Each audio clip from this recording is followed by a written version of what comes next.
अमेरिकी राष्ट्रपति Donald Trump ने रविवार को भारत, रूस, पाकिस्तान, तुर्की, कतर समेत दुनिया के कई देशों को गाजा के लिए गठित बोर्ड ऑफ पीस में शामिल होने के लिए न्योता भेजा है। भारत ट्रंप के इस न्योते पर प्रतिक्रिया देने की जल्दबाजी में दिखाई नहीं दे रहा है। वहीं पड़ोसी पाकिस्तान निमंत्रण मिलने पर उछल रहा है। उसकी खुशी उसके बयान में साफ साफ झलक रही है, जिसमें वो कह रहा है कि विश्व शांति की हर कोशिश में वो सहयोग करेगा। इस बीच खबर है कि फ्रांस ट्रंप के निमंत्रण को ठुकराने जा रहा है। एक मीडिया रिपोर्ट की माने तो फ्रांसीसी राष्ट्रपति इमैनुअल मैक्रों के एक करीबी सूत्र ने बताया है कि फ्रांस ट्रंप के निमंत्रण को ठुकरा सकता है। इस बीच चर्चा भारत को लेकर हो रही है। भारत को बोर्ड ऑफ पीस में शामिल होने का निमंत्रण देते हुए भारत में अमेरिका के राजदूत सर्जियो गोर ने ट्वीट किया और कहा कि मुझे गर्व है कि मैं राष्ट्रपति डोनाल्ड ट्रंप का आमंत्रण प्रधानमंत्री नरेंद्र मोदी को दे रहा हूं, ताकि वो बोर्ड ऑफ पीस में हिस्सा ले सके, जो गाजा में स्थित शांति लाएगा।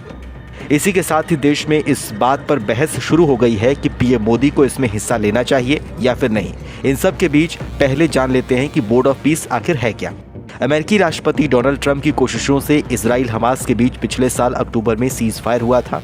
ये सीज फायर ट्रंप के 20 सूत्रीय शांति योजना के तहत हुआ और अब इस योजना का दूसरा चरण शुरू हो चुका है। दूसरे चरण के तहत बोर्ड ऑफ पीस का गठन किया जा रहा है और राष्ट्रपति ट्रंप पहले ही खुद को इस बोर्ड का अध्यक्ष घोषित कर चुके हैं। ये बोर्ड गाजा के अस्थायी शासन और उसके पुनर्निर्माण का कामकाज देखेगा को सौंपा गया है। बोर्ड का काम केवल गाजा तक ही सीमित नहीं होगा, बल्कि राष्ट्रपति ट्रंप इसे संयुक्त राष्ट्र के विकल्प के तौर पर भी पेश कर रहे हैं। ट्रंप कह रहे हैं कि ये अब तक का सबसे मजबूत बोर्ड होगा जो दुनिया में शांति और उन्नति का काम करेगा। बोर्ड ऑफ पीस में शामिल होने के लिए दुनिया के कई देशों को निमंत्रण भेजा जा चुका है, जिसमें रूस के राष्ट्रपति व्लादिमीर पुतिन भी शामिल हैं। भारत के कई नेता भी इस पक्ष में नहीं है कि पीएम मोदी को इस बोर्ड में हिस्सा लेना चाहिए।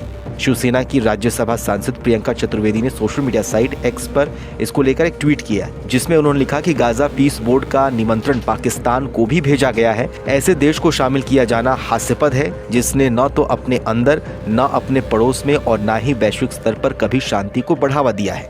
उम्मीद है कि भारत इस निमंत्रण के जवाब में शालीन लेकिन स्पष्ट शब्दों में थैंक्स बट नो थैंक्स कहेगा।